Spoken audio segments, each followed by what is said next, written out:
Buenas tardes, mi nombre es Jorge Diego Martel Fernández y el día de hoy voy a explicar todo el proceso para realizar el experimento número 2 para la materia de experimentación física. Empecemos con el desarrollo experimental. A comparación del experimento anterior, el equipo que se utilizó para este experimento fue realmente el mismo, ya que se utilizó la botella de Marriott que se armó y utilizó en ese mismo experimento, además de nuevo, el uso de cronómetro, elementos de medición, que en este caso fue una regla, 1 litro de agua, ya que la botella volvió a ser de 1 litro, y obviamente el elemento de recolección para no desperdiciar agua. El montaje experimental inicial se ve de la siguiente manera. Al modelado del experimento 1, lo único que se le hizo fue añadir el D tubo, A tubo, que se refiere, el D tubo se refiere al diámetro del tubo de ventilación, el A tubo se refiere al área de este tubo de ventilación, y también se añadió la variable AH, que se refiere al área de la superficie libre del agua. Todo lo demás se obtuvo en el experimento anterior, plasmando esto en nuestra primera tabla de resultados, que se refiere exactamente a las mediciones de estos diámetros y de las áreas que se pueden encontrar en la botella. Tenemos la D mayúscula y la D minúscula, que eran parte del experimento anterior. Lo único que se hizo fue recuperar esos datos.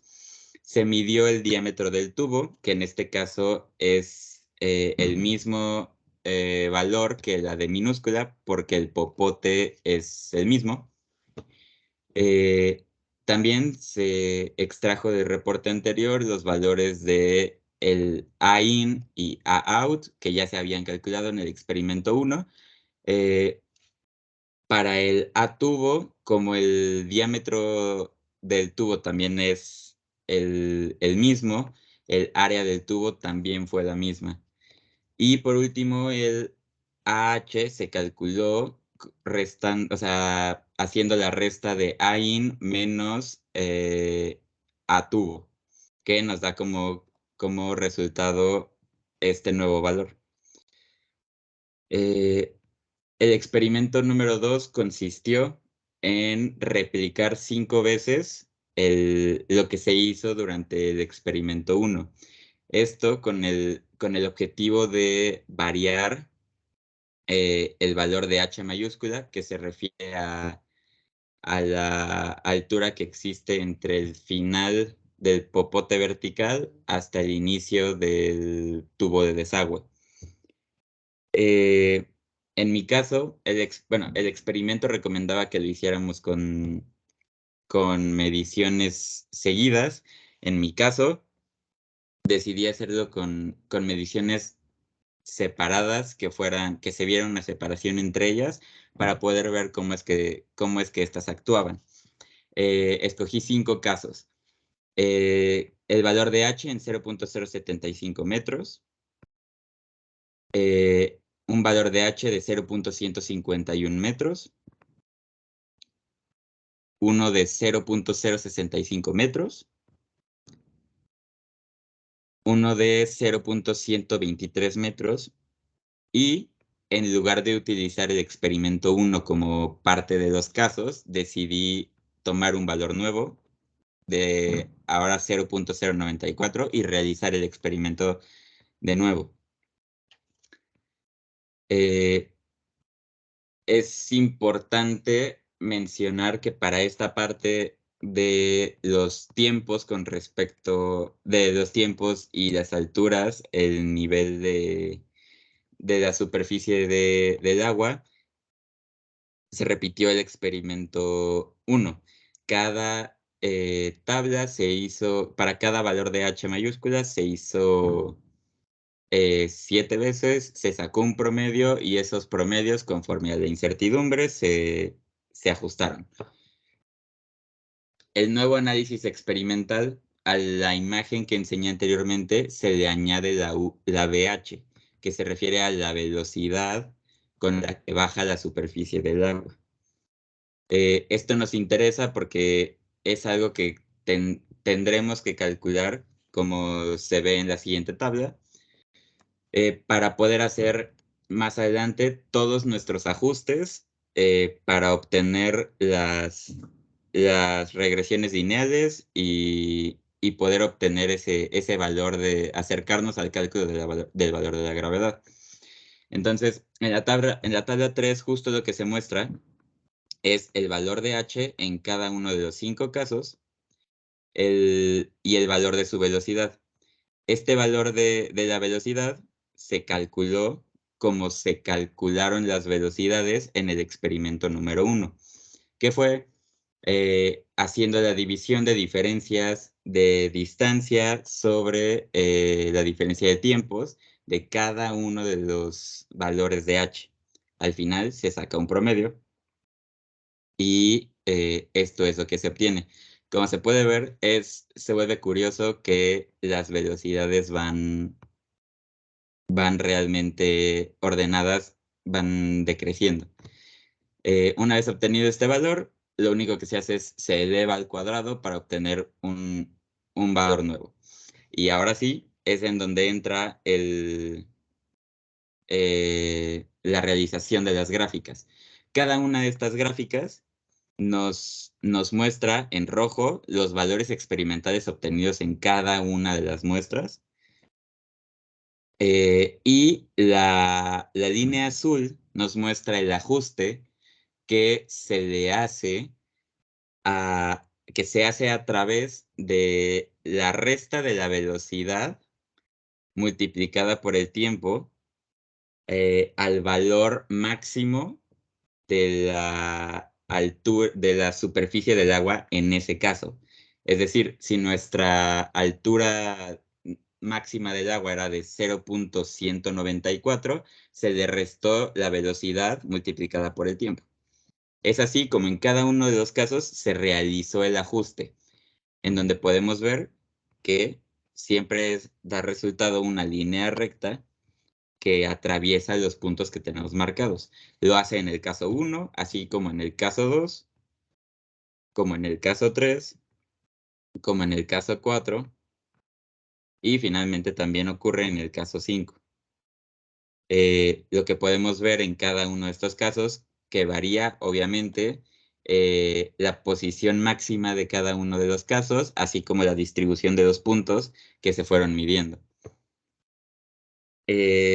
Después de esto, se realizó una gráfica en donde ya se grafica el valor, cada uno de los valores de h mayúscula en el eje de las x, comparado con el valor de la velocidad h al cuadrado en el eje de las y. Como se puede ver, son 5 valores. ¿Por qué? Porque fueron 5 los valores de h mayúscula que se dieron durante el experimento y se hace una regresión lineal, una regresión que en este caso se llama regresión final, en donde nuestro objetivo en el programa es lograr conocer el ajuste que se hace entre estas 5 valores para poder obtener una recta y que la pendiente de esa recta sirva como la constante que utilizaremos para obtener el valor de la gravedad. La pendiente, en este caso, nos arrojó un valor de 0.009822 metros sobre segundo cuadrado. Como ya lo dije, iba a ser utilizado como constante dentro de nuestra ecuación 1.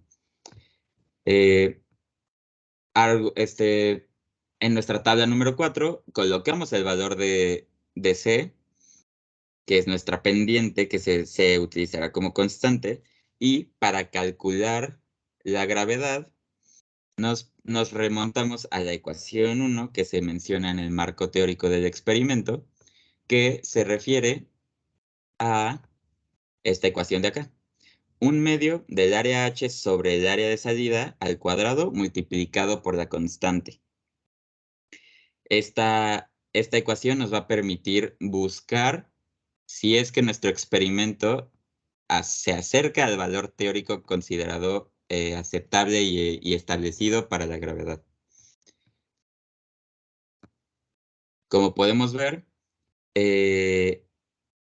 nuestro resultado de la gravedad al aplicar esta fórmula nos arroja un resultado de 12.7 metros sobre segundo al cuadrado. Es bien sabido que el valor de la gravedad equivale a 9.81 metros sobre segundo al cuadrado. Nuestro resultado arroja casi 3 unidades arriba de este valor, específicamente 2.89 unidades, lo cual, siendo prácticos, es un resultado que no podría darse en condiciones reales dentro de la Tierra. Sin embargo, creo que es importante que se considere que es un cálculo que está influido por errores que están involucrados con la incertidumbre, su propagación y todos esos errores externos que se van acumulando desde el inicio del experimento, que son el cronómetro, que son la medición con la regla, y justo esa propagación a la hora de los cálculos. También creo que es importante mencionar que, así como en el experimento 1, las incertidumbres se propagan de manera exponencial con cada cálculo que se realiza.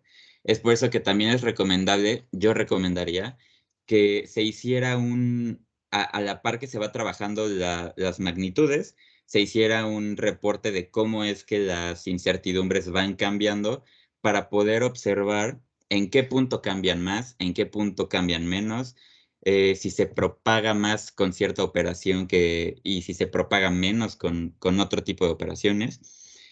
Y justo este tipo de cosas es lo que me ayudó a poder calcular la incertidumbre para estos dos valores. C con una incertidumbre de 0.002 y la gravedad con una incertidumbre de 0.04. Al final es un experimento que se ve influenciado por diferentes errores externos que, como ya mencioné, se deben de aprender a cuidar para que los experimentos sean más precisos. Capaz que con estos errores nuestro resultado experimental final hubiera sido, sí, una discrepancia, pero no tan grande como lo obtuvimos de 2.89 unidades. A lo mejor hubiera sido de 1.5, 1.6. Lo importante es que aprendamos a identificar en dónde pueden estar estos errores para en una futura replicación poder acortar y poder mejorar en estas secciones y, poder evitar que el cálculo esté más alejado de lo que en realidad debería de estar. Al final, como conclusión, el valor teórico de la gravedad es de 9.81 metros sobre segundo cuadrado. Nuestro resultado, a través de la ecuación 1 que utilizamos, nos dio un resultado de 12.7 metros sobre segundo cuadrado, el cual es una discrepancia de casi 3 unidades, en donde lo que nos permite ver lo alejados que están estos dos resultados y cómo es que los errores pueden influir en los cálculos y en la interpretación final.